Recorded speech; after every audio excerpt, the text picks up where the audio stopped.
আজি বহুত দিনৰ পিছত মাছৰ ৰেচিপি এটা লৈ আহিছোঁ। আশা কৰোঁ আপোনালোক সকলোৱে ভাল পাব। বাটে ঘাটে লগ পালে বন্ধু বান্ধৱীসকলে কয় আগৰ দৰে আপুনি ৰেচিপি নিদিয়া হ'ল নেকি।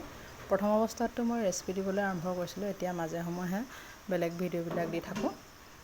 আপোনালোকে চাই থাকিব শেষলৈকে।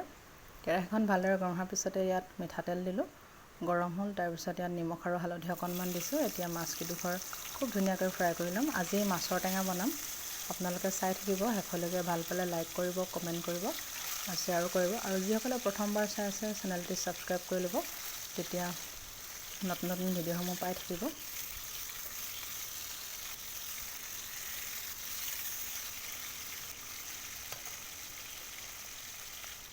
এয়া মাছ ভজা হৈয়ে গ'ল। ছোৱালীজনীয়ে মচমচীয়া হ'লেহে ভাল পায়, সেইকাৰণে মই এনেকৈ অকণমান মচমচীয়াকৈ ভাজি লৈছোঁ।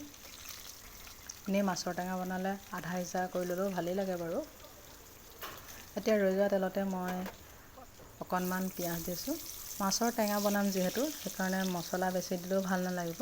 পিঁয়াজো মই সেইকাৰণে কমকৈ দিছোঁ। আৰু মোৰ ৰেচিপিবোৰ এনেও খুব বেছি চিম্পুল হয়, বহুত বেছি মা মছলা দি নবনাওঁ। ইয়াত অকণমান পাঁচফোৰণৰ গুড়ি দিছোঁ, খুব কমকৈ। তাৰপিছত নহৰু কেইফুটমান থেতেলিয়াই দিছোঁ, লগতে এটা কেঁচা জলকীয়াও দি দিলোঁ। আৰু এইখিনি সময়ত গেছৰ জুইক কম কৰি ৰাখিছোঁ।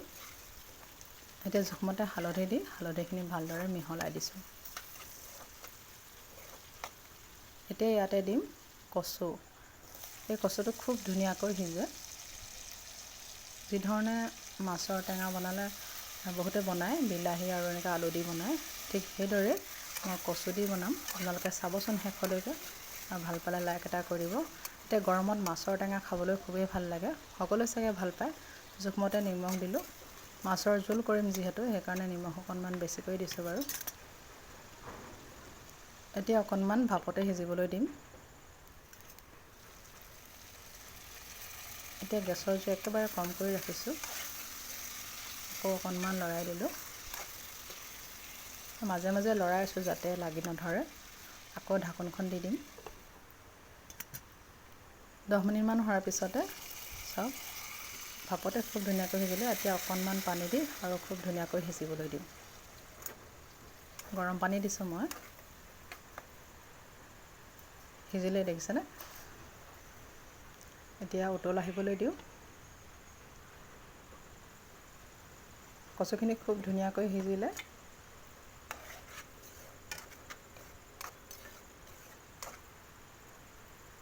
এতিয়া ইয়াত গোল নেমু বা কাজি নেমুৰ ৰস দিলেও ভাল লাগে। মই পিছে আজি টেঙামৰা দিম। বহুতে কিন্তু এই পাতটো বেলেগ নামেৰেও কয়, আমাৰ ইয়াত আমি টেঙামৰা বুলি কওঁ। এতিয়া 3-4টামান আগ এই ধৰণে কাটি দিছোঁ।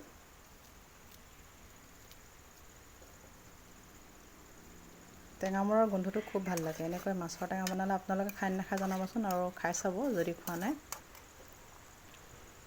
এতিয়া ইয়াত মই জোখমতে পানী দি দিওঁ আৰু উতলিবলৈ দিম ভালকৈ।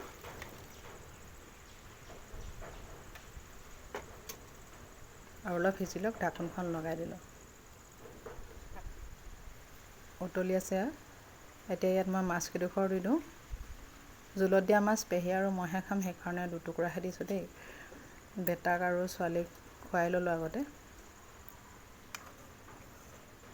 আৰু অলপ পানী দিব লাগিব ইয়াত। কচুখিনি ভাঙি নিদিওঁ, ছোৱালীয়ে কচু এনেকৈ খাই ভাল পায়। আপোনালোকে ইচ্ছা কৰিলে কচুকেইটুকুৰা অকণমান ভাঙিও দিব পাৰিব হেতাখনেৰে।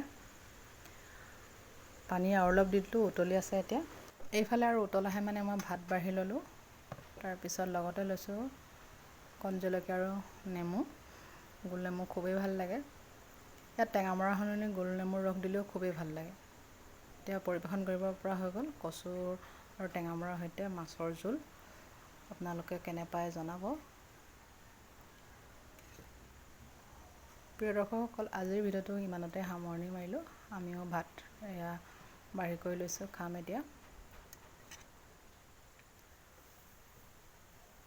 এয়া ৰঙালাও আৰু কোমোৰা ভাজি আৰু ফ্ৰাই মাছো লগত লৈ লৈছোঁ। ৰেচিপিটো কেনেকুৱা পালে কমেণ্ট কৰি জনাব। আৰু নতুন নতুন ৰেচিপি পাবলৈ মোৰ চেনেলটি ছাবস্ক্ৰাইব কৰি ৰাখিব। আজিলৈ আহোঁ, নতুন ভিডিঅ'ৰ সৈতে আহিম।